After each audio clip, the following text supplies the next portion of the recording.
A paz do Senhor, irmãos. Andréia aqui. Deus te abençoe. Seguimos aqui com mais uma aula da nossa Escola Bíblica Dominical. E o desafio de hoje é o desafio da nossa contextualização. E nós vamos falar hoje sobre competitividade e integridade. Mano do céu! Que assunto, hein? Antes de tudo, eu quero convidar você a pegar o seu caderno ou seu bloco de notas aí no seu celular, enfim, onde você estiver, porque vai ser uma bênção você ir anotando as coisas que nós vamos discutindo por aí, né? Eu acho que é importante até nós começarmos com uma questão. Eu gostaria de saber se você se acha competitivo e se você acha que a sua competitividade ela é íntegra, ela é honesta, né?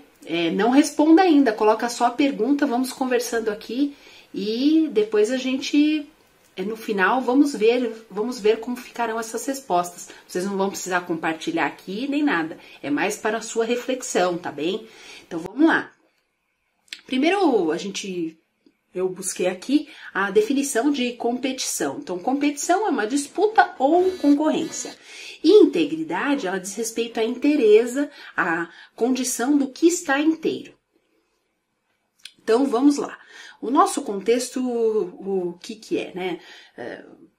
A história já tratou das relações comerciais entre os homens, mas assim, de maneira geral, os relacionamentos comerciais entre os homens, eles eram sem regras, sem controle lá atrás, né? E muitas vezes injusto. E aí é daí que nasce a necessidade da organização em torno de um Estado, com regramento, com leis, enfim. E isso o homem foi progredindo na sua forma de fazer negócio, né? Fazer seus negócios, então, no comércio, no mercado financeiro, na bolsa de valores e tal. Isso vai acrescentando complexidade na forma dos homens se relacionarem, né? E a competitividade, por um lado, ela beneficia os fortes e capacitados. Mas, nesse contexto que eu tô falando, ela pode abrir portas para um comportamento sem ética, né? Então, você já ouviu falar, por exemplo, de estado paralelo, né? Que é a forma de conviver com a lei sem cumpri-la. Você já deve ter ouvido falar sobre isso aí ultimamente, né? Enfim, estado paralelo, guarda isso. Agora, veja bem, para o crente é um desafio ainda maior, né? Como que a gente transita nesse mundo, né? Como que você pode ser bem-sucedido no mercado de trabalho ou em outras áreas da sua vida e ainda ser fiel aos preceitos de Deus e os valores encontrados na Bíblia? É impossível. Nesse mundo que a gente vive, não dá. Enfim, Deus traz algumas coisas para nós sobre isso e que é importante nós estarmos atentos. Então, veja bem, Deus valoriza a honestidade. Então, lá em Mateus 17, do 24 ao 27, onde Jesus pagou imposto, né? E ele pagou para ele e para Pedro. Nós temos que agir corretamente mediante as leis vigentes, né? Essa é a forma de nós refletirmos o caráter. São nessas atitudes que nós refletimos o nosso caráter, né? Então, volto a dizer, Jesus pagou imposto. Não é porque o imposto é injusto que eu vou deixar de pagar. Uma outra coisa também é que Deus abomina a balança enganosa. Então, ali em Provérbios 11 diz, balança enganosa é abominação para o Senhor, mas o peso justo é o seu prazer. Então, não há como manter atividades assim obscuras e ser verdadeiramente honesto. Então, vai vendo que tudo isso tem a ver com a competitividade e com a integridade. Por quê? Porque o homem, ele é competitivo, né? Ele não é competitivo somente nos negócios, mas nos esportes. O homem, quando eu falo em termos de humanidade, tá? Então, as pessoas, de uma forma geral, são competitivas. O que a gente precisa saber é ser honesto para competir quando a gente precisa e para sair da competição quando já não devemos estar mais nela. Então, por exemplo, não é preciso a gente competir Quantas vezes já namorou, se já teve relação sexual, se já usou drogas, se já experimentou álcool ou não. Você sabe o valor que você tem para Deus. E o que Ele espera de você. Isso está lá em Romanos 12, do 1 ao 3. Então lá está escrito desta forma: rogo-vos, pois, irmãos, pela compaixão de Deus, que apresenteis os vossos corpos em sacrifício vivo, santo e agradável a Deus, que é o vosso culto racional. E não sede conformados com este mundo, mas sede transformados pela renovação do vosso entendimento, para que experimenteis qual seja a boa, agradável e perfeita vontade de Deus. Porque pela graça que me é dada, digo a cada um dentre vós que não pense de si mesmo além do que convém. Antes, pense com moderação, conforme a medida da fé que Deus repartiu a cada um. E Deus também quer de nós que nós trabalhemos com afinco. Então, a competitividade tem tudo a ver com isso, porque às vezes existe uma competitividade desleal, né? Aquela coisa de buscando o jeito mais fácil, sabe? Quando a pessoa vende uma mercadoria que é roubada, quando você compra um celular por 1/3 do preço, porque aquele celular ele foi roubado de alguém, né? Quando você compra uma coisa contrabandeada, enfim, precisamos estar sensíveis a isso. Por quê? Porque Deus requer de nós, enquanto crentes, que a gente seja conhecido como uma pessoa trabalhadora, uma pessoa motivada, uma pessoa que não reclama do trabalho, né? Então, nessa geração, tem uma versão da Bíblia que fala que nós brilhamos como estrelas do universo. Tá lá em Filipenses 2, 13 ao 15, aí tá assim, porque Deus é o que opera em vós, tanto querer como efetuar, segundo a sua boa vontade. Fazei todas as coisas sem murmurações, nem contendas, para que sejais irrepreensíveis e sinceros, filhos de Deus inculpáveis, no meio de uma geração corrompida e perversa, entre a qual resplandeceis como astros no mundo.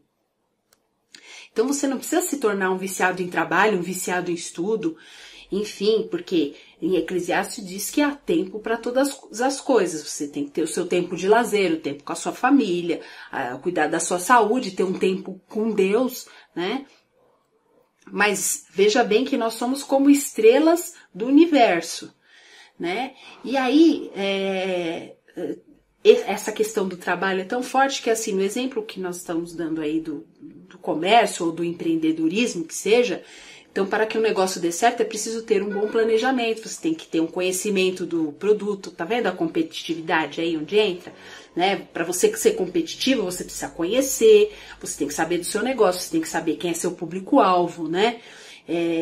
Então, você que vai aí prestar o vestibular, por exemplo, você tem que estudar bastante, você tem que se preparar, você tem que estar mais preparado, porque só os que alcançarem a melhor nota lá é que vão conseguir passar naquela instituição que você está almejando. Então você tem que trabalhar de forma honesta, mas com determinação e com perseverança. É isso que Deus espera de nós, né? E Deus valoriza, então, a honestidade, Ele valoriza o trabalho, mas Ele também oferece a sabedoria. Então, veja bem, a situação econômica, por exemplo, ela está difícil para empregados, para empregadores, principalmente nesse tempo atual, né?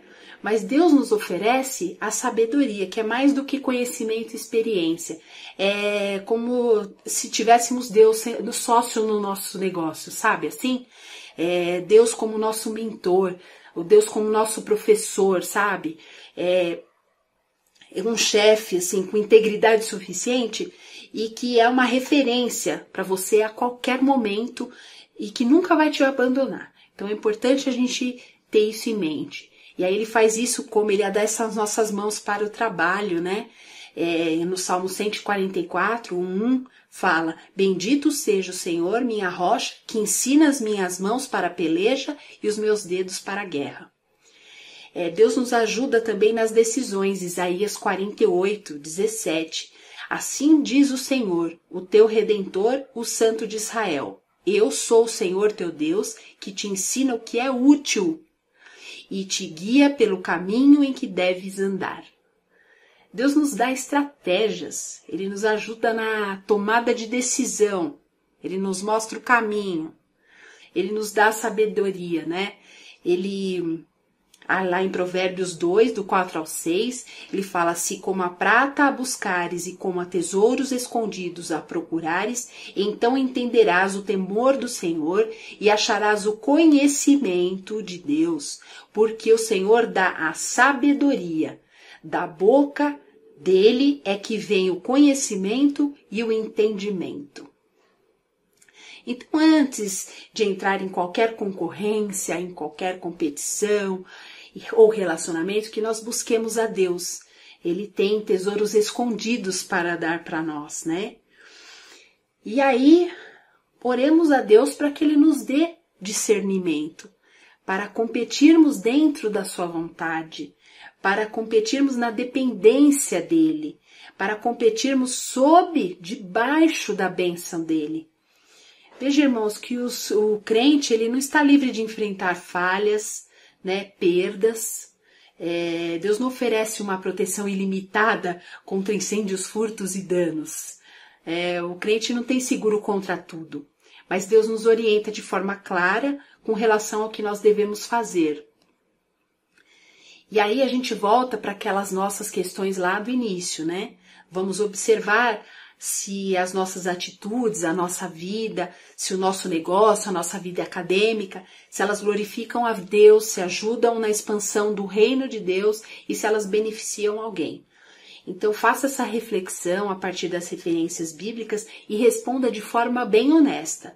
Se o seu projeto, o seu trabalho, de alguma forma ele ajuda o seu semelhante, ele ajuda a fazer o reino de Deus progredir e se ele traz a glória de Deus. E aí, se ele fizer tudo isso, é que você é uma pessoa que é competitiva, mas compete de uma forma íntegra. Eu espero que você aproveite essa reflexão para colocar em prática e experimentar mais de Deus. Amém? Deus te abençoe e até um próximo encontro.